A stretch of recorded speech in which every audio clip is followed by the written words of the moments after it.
Hello friends and welcome to the Southern Mountain Kitchen. Today we're going to make cinnamon roll pull-apart bread.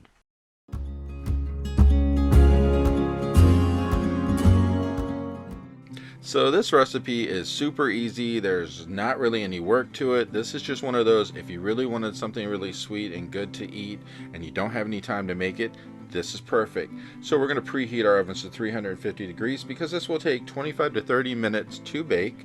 And literally all you need is what you see on the screen right now. There's not much to this. It's very easy to assemble and it really is no effort at all. So what we're going to start with here is 2/3 of a cup of white sugar and 2 tablespoons of cinnamon. And we're going to put those onto a large plate. So press out your sugar a little bit, make sure there's no lumps in it, add in your cinnamon, and then we're going to go ahead and mix these together. So that was 2/3 cup of white sugar and 2 tablespoons of cinnamon. It's that easy. That's all you're putting in here to give this the flavor that's going to get coated on the outside of these. So go ahead and mix that through. Make sure that you don't miss any big lumps of sugar. And then we're going to start with the next step, which is opening these cans. Now these cans are the kind you can find in your refrigerator section. I got mine from Walmart. They have 8 cinnamon rolls in each of them, and they have a little thing at the end of it that has the actual icing that you're going to use when we do this later. So make sure that when you get out your cinnamon rolls, you do not discard the icing because you need that.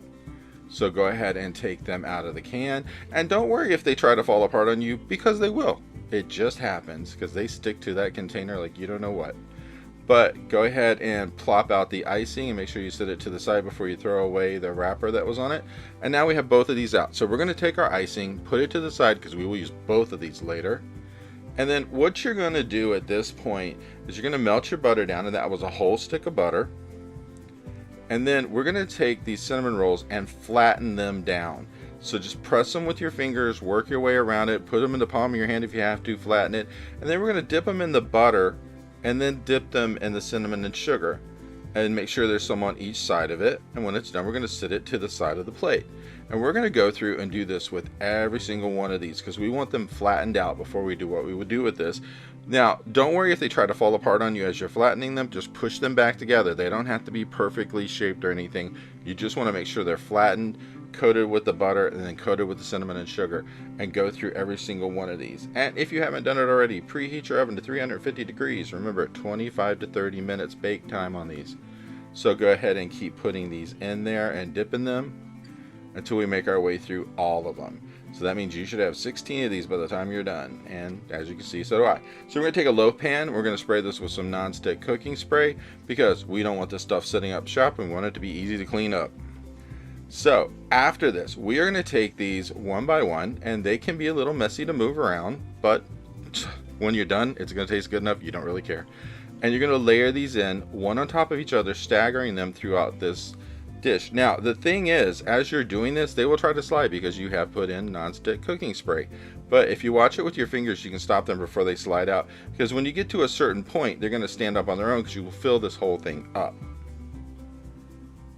And just work them in, and if they try to unroll, just roll them back together and keep going. It's really not a problem, because once they start to bake, they're going to poof up and fill this thing. So that's the good part about it, is they might look kind of flat and flimsy right now, but when they bake up, they're going to be much nicer.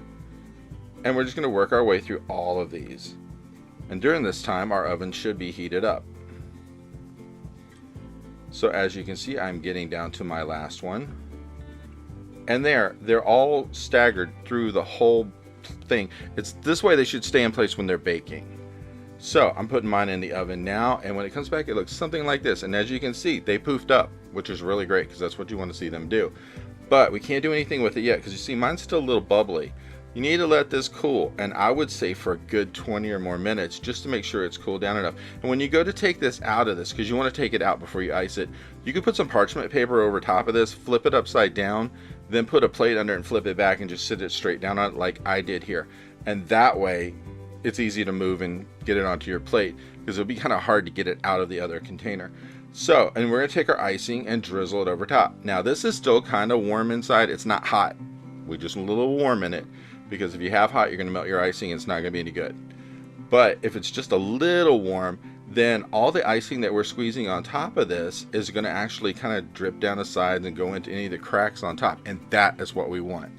So if you want a really sweet treat, this is it, because the icing and the cinnamon and the sugar and all, it just works together.